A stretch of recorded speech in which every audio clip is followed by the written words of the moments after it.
À Luanda, capitale de l'Angola, le troisième sommet sur le financement du développement des infrastructures en Afrique s'est conclu sur une annonce majeure, 18 milliards de dollars d'engagement pour des projets stratégiques dont les transports, l'énergie, l'eau et le numérique. Organisé par la Commission de l'Union africaine, l'ODA, NEPAD et le gouvernement angolais, l'événement a réuni près de 2000 participants, chefs d'État, investisseurs et partenaires au développement.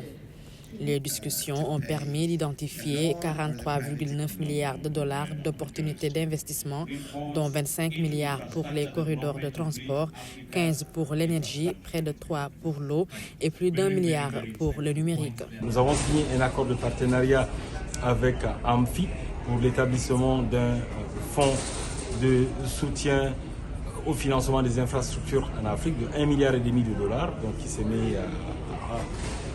qui est mis en œuvre immédiatement avec 100 millions de dollars comme fonds dédié à la préparation précoce des projets.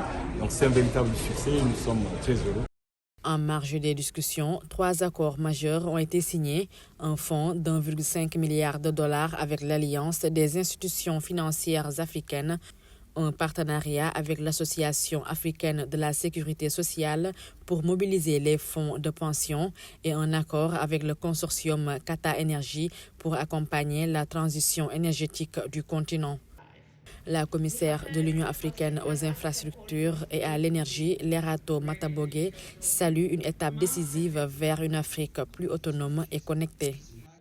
Le sommet a également acté la mise en place d'un comité de suivi du PIDA et d'une stratégie unifiée de financement qui sera présentée au chef d'État lors du prochain sommet de l'Union africaine prévu en février 2026.